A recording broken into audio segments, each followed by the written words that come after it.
इसलिए अल्लाह के नबी ने फरमाया, है सहाबियों, तुम हिजरत करके मक्के से मदीना जा रहे हो, नीयतें अपनी साफ रखना। फमन कान हिजरतु इलल्लाहि व रसूली, जिसकी हिजरत अल्लाह और उसके रसूल के लिए होगी, हिजरतुहु इलल्लाहि व रसूल, तो उसकी हिजरत अल्लाह और उसके रसूल ही के लिए मानी जाएगी। लेकिन आए मक्के के लोगों, मदीने में अंसारियों की लड़कियां बड़ी खूबसूरत है, हसीनो जमील है। मदीने में अंसारियों की लड़कियां बड़ी खूबसूरत है और हसीनो जमील है। तुम लोगों में से बहुत से लोग हो सकता है इस नीयत से मदीना हिजरत करने जा रहे हो कि हम वहां जाएंगे और मदीने की अंसारियों की लड़कियों से हम निकाह कर लेंगे, या मदीने के अंसारी बड़े मालदार हैं, हमारी वो मदद करेंगे, जिसके पास 2 घर होंगे वो 1 घर दे देगा, जिसके पास 2 खेत होंगे वो 1 खेत दे देगा, जिसके पास 2 जानवर होंगे भेड़ बकरी वो 1 हमें दे देगा। यानी मान लेने के लिए, दुनिया कमाने के लिए, या उनकी लड़कियों से शादी करने की नीयत से अगर तुम जा रहे हो तो सुन लो, वमन कान हिजरतुहु लिदुनिया युसीबुहा, अगर दुनिया पाने के लिए उनके मालो दौलत पर तुम्हारी नजर है, अब इम्रातिन यनकिहुहा, या उनकी किसी औरत या लड़की से तुम्हारी नीयत निकाह करने की है, और इसलिए तुम मक्का छोड़ के मदीना हिजरत करने जा रहे हो, तो याद रखना तुम्हारी हिजरत अल्लाह और उसके रसूल के लिए नहीं होगी। फहिजरतुहु इला मा हाजरा इलैहि, बस जिस चीज की तुमने नियत की है तुम्हें वही मिलेगा।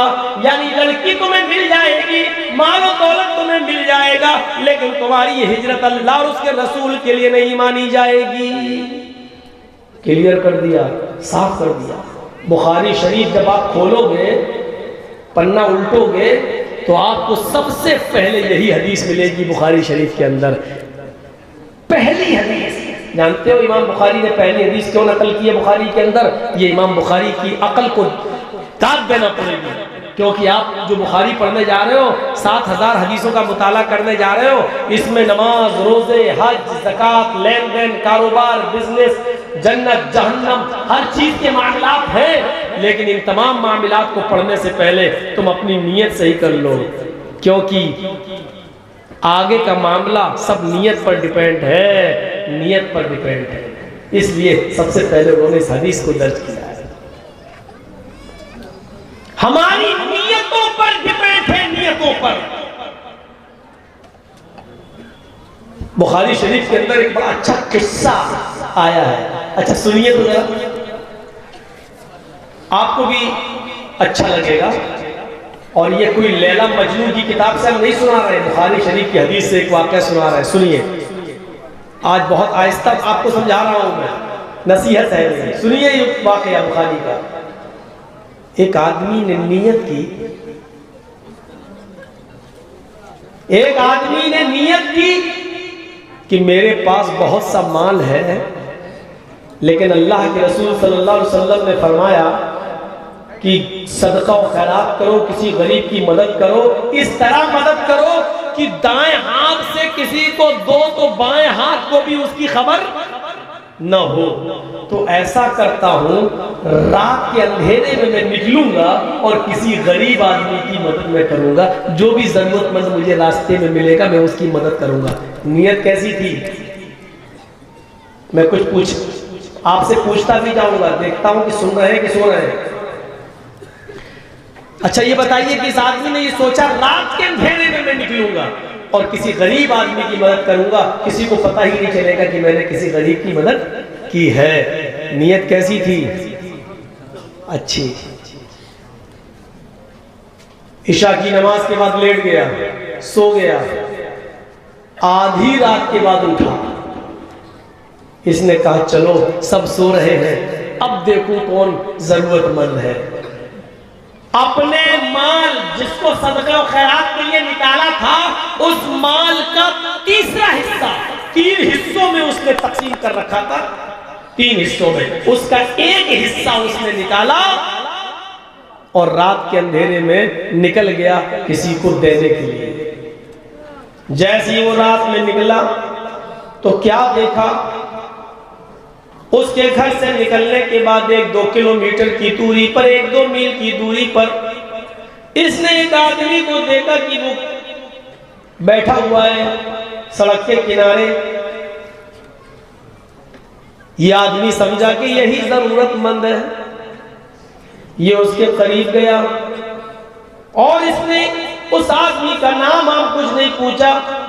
उसने पूछा, रात के संधेरे में कोई जरूरतमंद ही निकल सकता है, लगता है तुम कोई मजबूर आदमी हो। अगर रास्ता भूल गए हो तो मैं तुम्हें रास्ता बता दूं, और अगर तुम्हें किसी मजबूरी ने घर से निकाला है तो मुझे बताओ, मेरे पास सत्ते का कुछ माल है, मैं गरीब आदमी की मदद करना चाहता हूं। वो आदमी फौरन बोला, मुझे किसी मजबूरी ही ने घर से बाहर निकाला है और मैं जरूरी नहीं समझता कि मैं अपने घर की मजबूरी तुम्हें बताऊं। सदका देने वाला कहने लगा, मैं भी जरूरी नहीं समझता कि तुम्हारे घर की मजबूरी को मैं जानूं। तुमने कह दिया मजबूर हूं, मैं सदके का माल तुम्हें दे रहा हूं, ये ले लो। दे दिया उसको, अपने घर चला आया, वुजू बनाया और तहज्जुद की नमाज पढ़ने लगा। तहज्जुद की नमाज पढ़कर बड़ा खुश था। अल्लाह, आज मैंने किसी गरीब की, किसी जरूरतमंद की जरूरत को पूरा कर दिया है, और तेरे नबी ने फरमाया दाएं हाथ से दो, बाएं हाथ को भी खबर ना हो। मैंने दाएं हाथ से दिया और बाएं हाथ को भी खबर नहीं हुई। सो गया। थोड़ी देर के बाद फजर की अजान हो गई। उठा और मस्जिद में नमाज पढ़ने गया। नमाज पढ़ के घर आया, कुरान की तिलावत करने लगा। कुरान की तिलावत के बाद थोड़ा सा बाजार की तरफ, घर से बाहर की तरफ निकला, चहलकदमी कर लूं। उस जमाने में लोग फजर की नमाज के बाद सोया नहीं करते थे, और अच्छा भी नहीं है फजर की नमाज के बाद सोना। मेरे भाइयों, ये आदमी फजर की नमाज पढ़ने के बाद कुरान की तिलावत किया, और तिलावत करने के बाद जब सूरज निकल गया तो चहलकदमी के लिए थोड़ा सा बाहर निकला। जैसे हम लोगों में सुबह सुबह लोग बाहर निकलते हैं, चाय की होटलों पे लोग चाय पीते हैं, उस जमाने में भी लोग चहलकदमियां करने के लिए निकला करते थे। ये बाजार में पहुंचता है तो क्या सुनता है, लोगों में शोर हो रहा है, कुछ लोगों में ये चर्चा हो रहा है। मैं उनके पास बैठ गया, मैंने पूछा किस बात का चर्चा हो रहा है, तुम लोग कौन सी बात पर गुफ्तगू कर रहे हो। सारे लोग मुझसे कहने लगे, इस आदमी से तुम्हें नहीं मालूम? कहा नहीं। अरे पता नहीं रात में कोई अल्लाह का नेक बंदा, पता नहीं रात में कोई अल्लाह का नेक बंदा अपने घर से आधी रात के बाद निकला, उसके पास सदके का माल था और वो किसी गरीब की मदद करना चाहता था, लेकिन वो बेचारा धोखा खा गया। इसी से कह रहे हैं, ये कहता है धोखा खा गया। हाँ, वो किसी गरीब की मदद करना चाहता था, लेकिन वो जिसके हाथ में अपना सदका दे गया वो तो बहुत बड़ा अमीर आदमी है, उसको तो सदके की जरूरत ही नहीं थी। वो आदमी धोखा खा गया और गरीब के बजाय किसी अमीर आदमी की मदद कर गया। अभी कह भी नहीं सकता सबसे ज्यादा तो मैं ही था, इसलिए कि मैंने तो अल्लाह के लिए किया, मैं क्यों जताऊं कि मैंने दिया। ये घर आया और घर आने के बाद रोने लगा और रोते हुए कहता है, अल्लाह तेरे नबी ने मजबूर और बेबस और बेसहारा लोगों के लिए सदके को जायज बताया है, अमीर लोगों को देने के का हुक्म नहीं दिया है, और मुझसे गलती हो गई कि मैं एक अमीर को दे दिया। गरीब का हक मारा गया और अमीर को मैं दे बैठा। लेकिन आय अल्लाह, तू मेरी गिरफ्त मत करना, तू मेरी पकड़ मत करना, क्योंकि तू अच्छी तरह जानता है कि मेरी नीयत अमीर आदमी को देने की नहीं थी, किसी गरीब को देने की थी। नीयत देखिए, पढ़ लीजिए चाहे कितनी नमाज है, और जुमे के दिन पूरे हफ्ते गायब रहो, जुमे के दिन पहुंच जाओ पहली सफ में।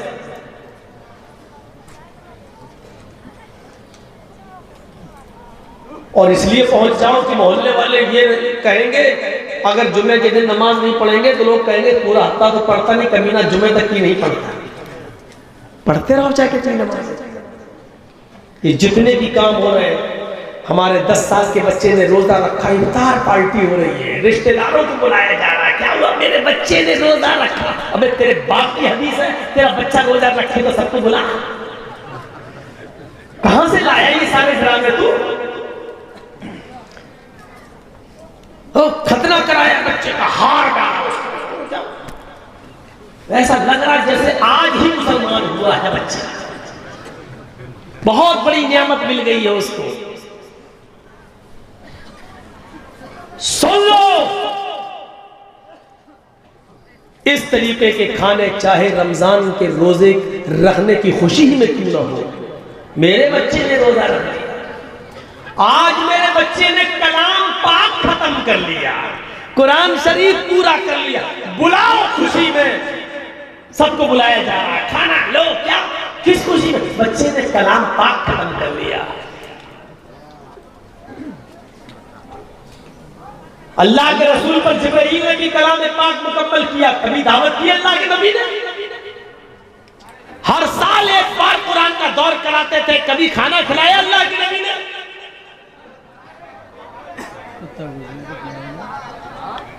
खामोशी के साथ भैया भगा दो, कोई आया हो तो। कोई रिश्वतखोर होगा, उसका जन्म हुआ होगा कुत्ते होते का। खामोशी से भगा दो। ये सब खाने सही नहीं है। हाजी साहब हज करके आए, सबको बुला लिया, मोहल्ले में क्या हुआ? खाना। किस खुशी में? क्या हुआ? हाजी साहब का दूसरा निकाह हुआ क्या? करना नहीं, हक पागल, एक इस उम्र में दूसरा शादी करेंगे? नहीं। क्या हुआ? हज करके आए इसलिए खाना खिला।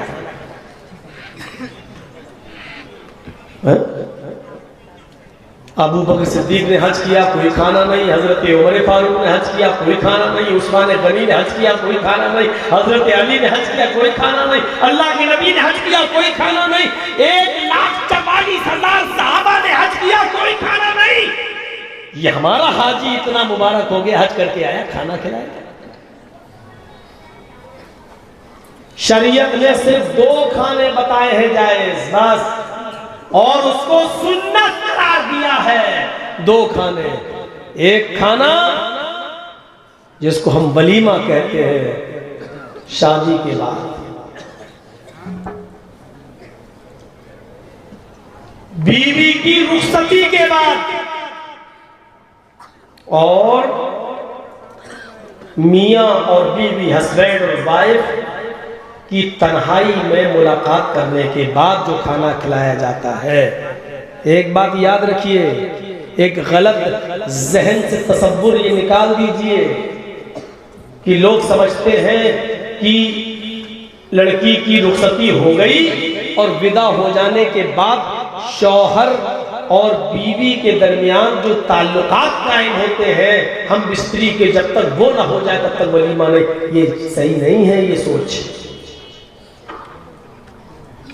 दोनों लोगों को आपस में कमरे में बिठा दिया जाए और वो दोनों अलग सलह कर लें, दुआ सलाम कर लें, दोनों एक दूसरे से गुफ्तगू कर लें, ये मुलाकात, ये लिक़ा हो गया है। इसके बाद आप कभी भी वलीमा कर सकते हो, ये वलीमा आपके लिए जायज़ है। उसके अंदर वो पहली रात है और वो सब हम बोलना भी नहीं चाहते हैं, उस तरफ जाना भी नहीं चाह रहे हैं हम। हमारी माँ बहनें भी मेरे सामने ही बैठी हुई हैं। तो मेरे भाइयों, वो जरूरी नहीं है वो चीज, इतना याद रखिएगा। बस मुलाकात हो जाए, दोनों एक कमरे में आपस में बातचीत कर लें, गुफ्तगू हो जाए, अलग सलह हो जाए, आपस में एक दूसरे को कुछ खिला पिला दें, ये मुलाकात हो गई। इसके बाद आप वलीमा कीजिए। और वलीमा कोई जरूरी नहीं कि एक ही दिन करें, आप दूसरे दिन भी करना चाहें तो दूसरे दिन भी खिलाएं, तीसरे दिन भी खिलाएं, हफ्ता भर खिलाएं, 10 दिन खिलाएं, 20 दिन खिलाएं, आपको कोई नहीं रोक रहा है। रोक रहा हूं तो सिर्फ इस बात से कि चोर और डाकू बनकर लड़की वालों के घर मत खाओ। बहुत बड़ा सूरमा है ना तू खिलाना। लड़की को लेके तू आया, शादी तूने की है तो तू खिला, दूसरे दिन भी खिलाना। खिलाने पिलाने का बड़ा शौक है, 20 दिन खिला, 25 दिन खिला, 1 महीना खिला, कोई रुकावट नहीं है, खिला जितना खिला सकता, वलीमा कर। लेकिन धौंस लड़की वाले को मत कहो इतने बाराती आएंगे, इनकी खिदमत करना पड़ेगी। और भीख मांगने की स्टाइल जानते हो कैसे? देखो, दहेज का सामान देने में हम हिंदी बोल रहे हैं, वरना उर्दू में जहेज कहते हैं। जहेज का सामान में अगर 1-2 आइटम कम हो जाए तो चलेगा, लेकिन मेरे मेहमानों के साथ उनकी खातिर मदारात में कमी नहीं होनी चाहिए। इसका मतलब जानते हो वो क्या कहना चाह रहा है? मेरे मेहमानों की खातिर मदारात में कमी नहीं होनी चाहिए। इसका मतलब वो ये कह रहा है बीफ नहीं चलेगा। वो बंद जुमलों में कह रहा है या तो खस्सी या देसी मुर्गा। अगर बीफ खिला दिया तो जिंदगी भर तेरी लड़की को ताने दे दे के हम घर में मार डालेंगे। इसको कहते हैं इंटरनेशनल भिखारी। इसको कहते हैं, ये सूरमा बना फिरता है जो लड़की वाले से अपने मेहमानों को खिलाने की भीख मांग रहा है। ये है, अल्लाह की कसम तुम्हारी नजरों में वो होगा महाजन। महाजन ही बोलते ना बाजार में, आपके यहां होगा महाजन। मौलवी चर्चिस की नजर में इससे बड़ा इंटरनेशनल भिखारी कोई नहीं है, जो अपने बेटे की शादी में लड़की वाले से और लड़की के बाप से ये कहे कि मटन और कोरमा और बकरा और देसी मुर्गे के आइटम खिलाओगे तो बारात आएगी, नहीं तो नहीं। ये महाजन होगा समाज के लिए। मौलवी चर्चिस की नजर में इससे बड़ा फीचर और इससे बड़ा भिखारी कोई नहीं है। तू महाजन है, तू खिला ना, वलीमा कर 20 दिन। अरे तू मटन नहीं दुम्बा खिला, और दुम्बा छोड़, दिल्ली की शालीमार होटल से लेग पीस मंगा और खिला, वहां से इंटरनेशनल खाने मंगा और खिला। तुझे कोई नहीं रोक रहा है, लेकिन लड़की वाले पर बोझ नहीं डाल सकते। बात घूम गई, कहां से पलटी मेरी बात, मैं भी भूल गया कहां से घूमी। नियत पे तो चल ही रहा था, लेकिन घूमी कहां से?